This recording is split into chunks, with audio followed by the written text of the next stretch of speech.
Ողջույն սիրելի բարեկամներ, նախ ուզում եմ շնորհավորել բոլորիդ մայիսի 1-ի առթիվ, աշխատավորի օրվա առթիվ եւ ցանկանալ արդյունավետ աշխատանք բոլորին, ով աշխատանք ունի, ով աշխատանք չունի, աշխատանքի տեղավորում, երիտասարդներին լավ սովորել, որպեսզի վաղը լավ աշխատանք գտնեն, բայց հիմա ուզում եմ անդրադառնալ մեր ուժեղ ընտրակեղծարարների հերթական ուժեղ շոուին, որը երեկ արեցին աղքատության վերաբերյալ, խառնելով ամեն ինչ, խոսելով ծայրահեղ աղքատության վերացումից, բայց ներկայացնելով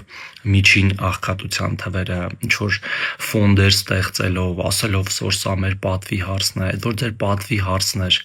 ինչի եք այդ աղքատ ընտանիքներից հոսանք գողանում, հա? Այ հոսանքա գողեր եւ ընտրագողեր, որ տենց պատվի հարցային չեք մարդկանց քվեն փորձում գնել կամ գողանալ, թե աղքատության վերացման ձևը տենց է գտել ընտրակաշառք տալը, հետո էլ նորից շարունակել թալանելը, ոնց որ թալանել եք։ Բայց հիմա վերադառնամ բովանդակությանը, ինչ որ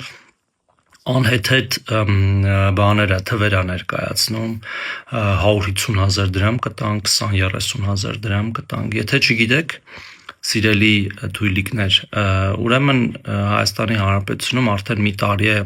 պիլոտավորվում է անապահովության համակարգը երկու մարզերում՝ Կոտայքում եւ Սյունիքում, որտեղ անապահովության նպաստի միջին չափը 80,000 դրամ է, իսկ առավելագույն չափը 200,000 դրամ այն ընտանիքների համար, որոնք որ իրապես դրա կարիք ունեն, բայց այդ համակարգի ամբողջ իմաստը ոչ թե այդ նպաստը տալն է, այլ մարդկանց դրթելը եւ խրախուսելը եւ օգնելը, որպեսզի ունենան զբաղվածություն, որտեղ միայն զբաղվածությամբ կարելի է հաղթահարել աղքատությունը։ Իդեպ այդ որ 300,000 աշխատատեղ եք ստեղծում, որը նորից իդեպ մենք արդեն ստեղծել ենք, բա այդ աղքատություն չպիտի մնար այդ 300,000 աշխատատեղ ստեղծելուց հետո, այդ ինչ 150,000 դրամներ եք ուզում բաժանեք ժողովրդին, թե տենց խորհուրդներ են տվել, որ ինչքան պոպուլիստական պուպուշ բաներ ասեք, այնքան շատ ձեն կտանեք, չնայած որ տանողը լինեիք ձեների համար 100 կամ 200,000 դրամ էլ փող չէիք տա, հա, այսպես ասած, կամ միջին աշխատավարձի բարձրացումը, որ ունեցել ենք վերջի տարիներին ու ամեն տարի ունենում ենք, մյուս գործիքները, որ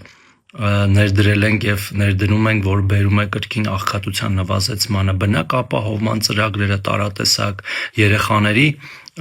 նպաստները ավելացումը եւ նորերի ներդրումը, երեխա ունեցող ընտանիքների բնակապահովման ծրագիրը, սրանք ամբողջը աղքատության հաղթահարման